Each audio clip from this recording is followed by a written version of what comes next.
Hey everybody. So this video is going to go over all of the important information that you'll find in the course syllabus. So if you're watching this video, that means you're in the week 1 module. So you can find the syllabus in a PDF version up under the Getting Started section, or right above this video there's a blue link where if you click on it, it will open up a Word document that has the syllabus in it. And you can download that for yourself if you want.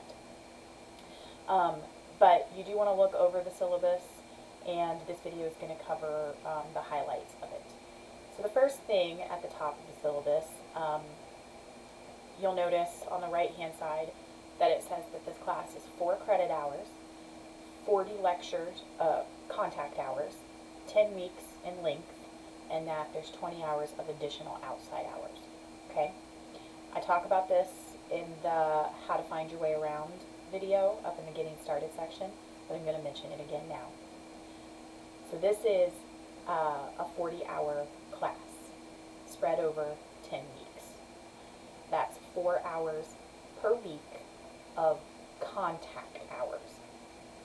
That translates to the 4 hours that you would normally spend in the classroom each week. Right? 4-hour class spread over 10 weeks. That equals 40 hours. But then there's the additional outside hours, 20 hours. Okay? That's for like your homework, what you would be assigned to work on in between classes each week. That's 20 hours spread over 10 weeks. That's 2 hours a week. So this course is designed to give you 4 hours of instruction each week and 2 hours of homework each week. You're doing all of this at home though, so you have to figure out how to break up those 6 hours. I talk about this in the How to Find Your Way Around video. I give you some, little pieces of advice and little tips if you want to go back to that video and, kind of refresh your memory. But that might help you understand why this course is going to seem like so much work. You're going to be like, why am I spending so much time each week on this class? You have to remember that a chunk of those hours would normally be in the classroom each week. And when you're in the classroom, when you're doing that, when you're going to campus for a class, you don't really think about those hours as work, because you know you have to go to class. It's part of being a student. You expect it. It's what you do, right? You show up every week for 4 hours, no big deal. What really only sticks out in your head as the work is the homework that's assigned to you each week that you have to do at home out of class. And when it's only, an hour or 2 each week, it's not that big of a deal. But when you're asked to do all of it, all 6 hours at home on your own, it can make you feel like it's too much. And I'm not saying it's not a lot. I'm not saying it's not hard, or frustrating. But if you can at least try to remember, oh yeah, that's why I'm spending so much time on this, because 4 hours of this time I would have been in the classroom. But it's an online class, so I have to do it here at home, on top of the actual homework that's assigned each week. Okay? So keep it in mind, 6 hours each week for this course. And it might be a little less some weeks, it might be a little more. But the idea is that over the course of the 10 weeks, you will have spent 40 hours going over the instructional material and 20 hours doing homework. It's probably not such a clean break. It's probably more like, 30 and 30. But that's how you should think about the amount of time that you're putting into this course. Just remember, 4 hours of that each week would have been in the classroom. Underneath that area, you're going to see the instructor contact information. So you get my email and my phone number, my cell phone number. The ATA main telephone is for the Louisville campus.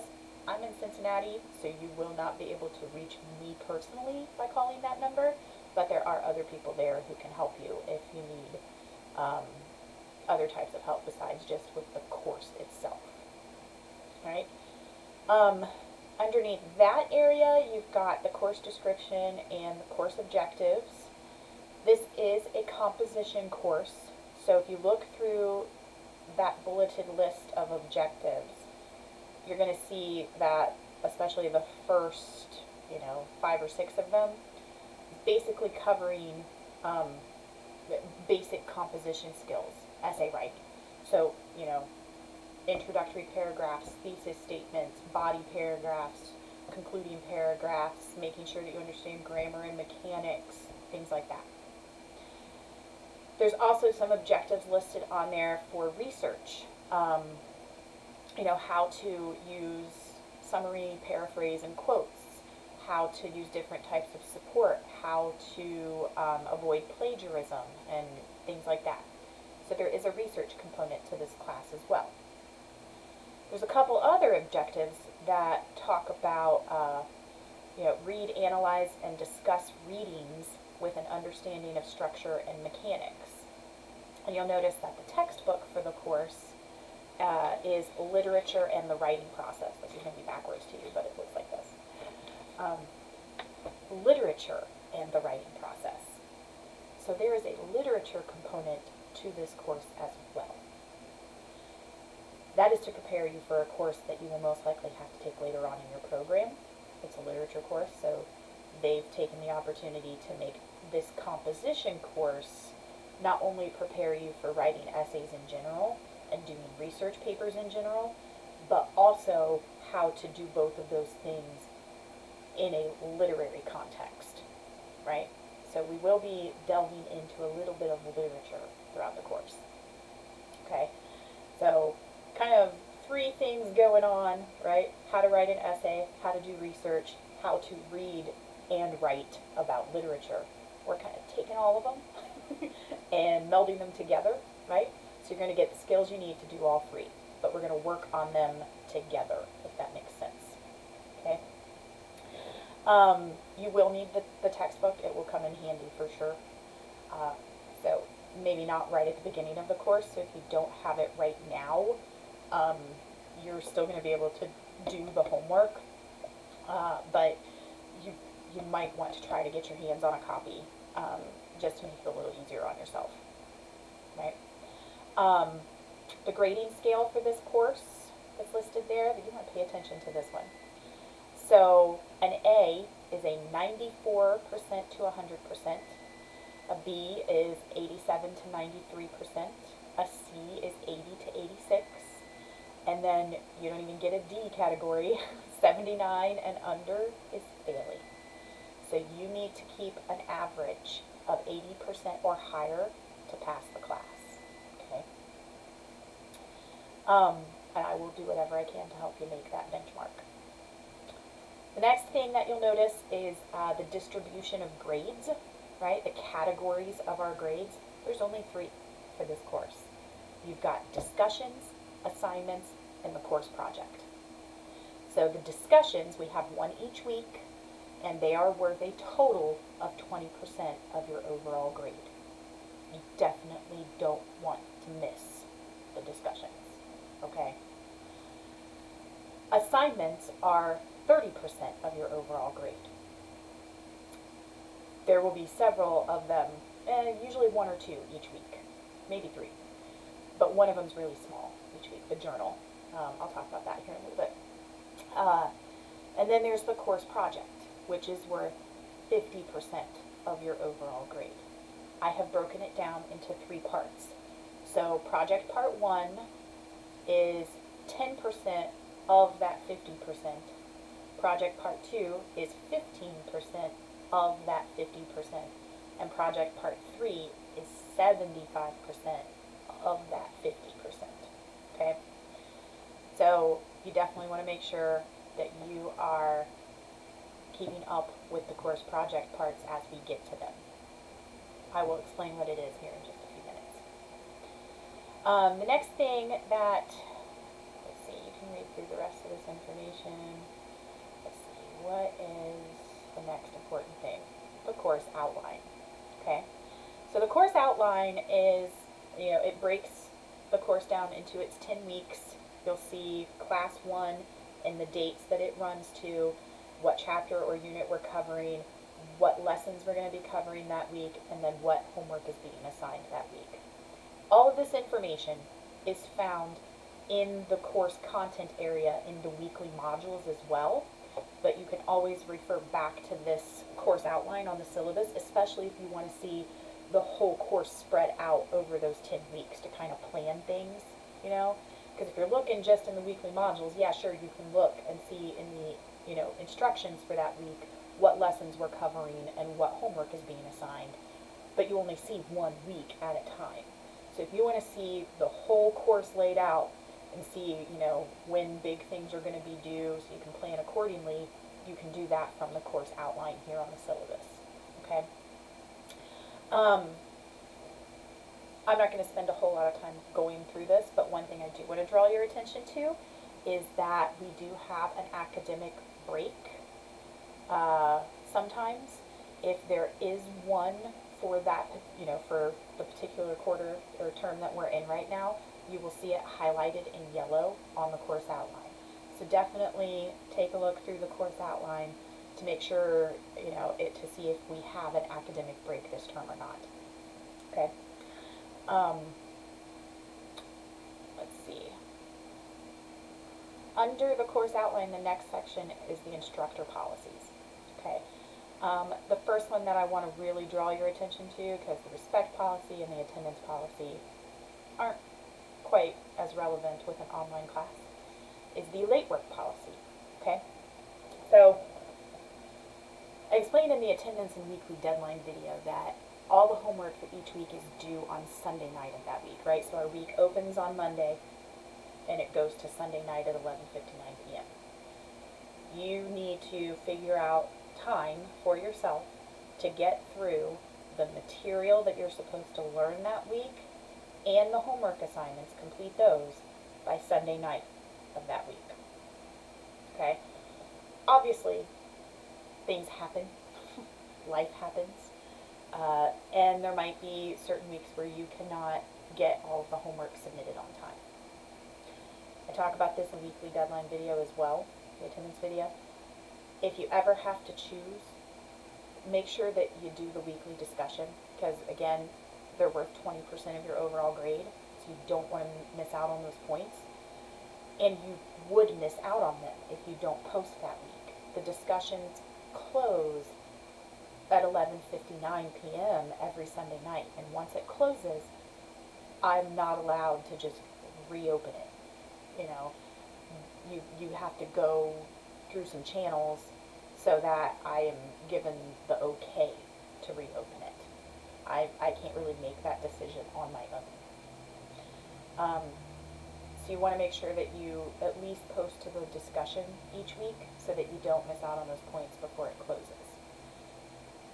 Everything else, you are able to submit it late. Okay? If you submit it just a day or two after it's due, I'm not even going to worry about it.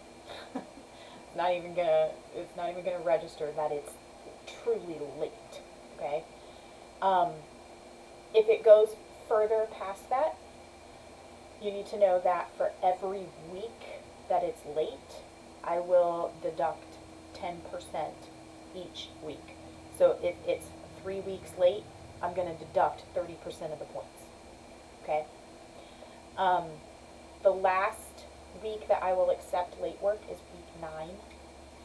Going into the last week of the term, we should only be focusing on the items that are due for that final week, because it's a final exam, you know, it's big stuff.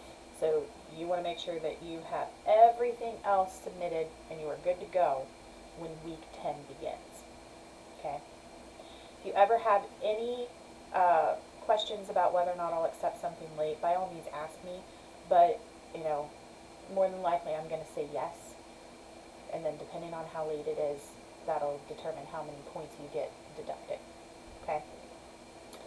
The plagiarism policy.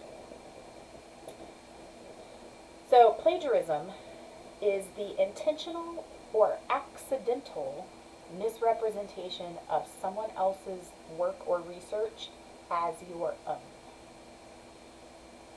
It's copying. It's cheating. right? And again, as it said, sometimes it's intentional and sometimes it's accidental. But either way, it's not your work, and that's not acceptable, okay? It's important that you cite anything you use from another source, whether you have summarized it, paraphrased it, or used exact words, quoting. You have to cite it. You have to give credit to it. Obviously, if you have taken a whole essay that you have found somewhere online, that's definitely a 0. The accidental plagiarism, which is where, you forgot to put the citation in. You didn't do the citation the right way. Those will still result in a 0. But in both cases, for me, personally, I give students a second chance. However, it would just be best if you do not use any outside sources for anything in this class except the actual research paper that you'll be doing, the course project. Obviously, you have to use outside sources for that. But all other homework assignments, all other discussions should be your ideas in your words. If you are caught using someone else's ideas and words without giving them credit, you will receive a 0, and you will be given a chance to redo it. If it becomes a habit, then we will have to get some deans involved in the situation. Okay? So, for all discussions, all homework assignments, your ideas, your words, I do not want you to do any research. Part of this whole class is thinking about things on your own, coming up with your own interpretations, coming up with your own, ideas about things. And you're not going to be penalized if you're wrong. Okay? So just, trust in yourself to do the discussions and the homework assignments. And when it comes time to work on the course project, where you are required to use information from outside sources, you will be reminded how to do that properly, and we will go through the process for that. Okay? But that's the only thing that you should use outside sources for, is the course project. Okay? So the next section is the method for evaluating students. So I break down those 3 categories that you're graded by, and I explain each one of them a little more. So remember, the first one was the discussions. Those are worth 20% of your overall grade. There will be 1 each week. You are asked to post your first response, which would be the response to the prompt that I give you for that discussion. You're asked to have that posted by Thursday night at 11:59 p.m. each week. Then you need to respond to 2 of your classmates before the discussion closes Sunday night at 11:59. So try to get your post in response to my prompt by Thursday night, and then respond to 2 classmates before it closes Sunday night. This way, you're posting your response early enough that everyone will have plenty of options to choose from for who they want to respond to. And it gives everyone time, some people really need to finish their homework by Friday. So if everybody's posted by Thursday night, that, they have time to respond to 2 people on Friday, because, they have busy weekends, or what have you. If everybody's waiting until the very last minute to do all of this for the discussions, you guys are going to be hurting to try to get everything in on time, and it's not fair to those who need to plan around a schedule. So we're going to try to get our first response up by Thursday night, respond to 2 classmates by Sunday night. And remember, once those discussions close Sunday night, I am not allowed to reopen them unless I'm given the okay to do so by a dean, basically, or Elizabeth Taylor, the director of the distance learning. Okay? And again, no outside resources. You're going to be tempted for some of these discussions, I know you are, but I really want to hear your ideas. I want your thoughts, okay? The next category was the exercises and assignments. This is just everything that's not a discussion and not the course project. So it's the majority of what you will do each week falls under this category. So that'll be the weekly journal. Every week you'll have a journal that you type up. I give you a prompt and you spend, 10 minutes responding to it. And it's really only supposed to be 10 minutes at tops. Okay? It's a really easy, quick assignment. They are related to the previous week's discussion topic, though. So it will be doubly beneficial to you to make sure that you're keeping up with the weekly discussions. Because not only are they a big percentage of your overall grade, and I can't reopen them, but then you're going to be asked to discuss it a little further in the following week's journal. Okay? Other homework assignments go along with the material that I've presented in each weekly module, right? Remember, I will accept them late. Refer back to the late work policy for that. Always ask me if you're unsure. If it's always worth asking if I'll accept something, okay? But nothing late past week 9. Got to go into week 10 fresh, okay? Your homework assignments are graded for effort, not correctness. So as long as you are trying to complete it and get the right answer, as long as you're trying, you'll get full credit. I will give you feedback on every assignment, letting you know where you missed the mark and what you need to work on further, okay? As long as you do it, you're going to get full credit.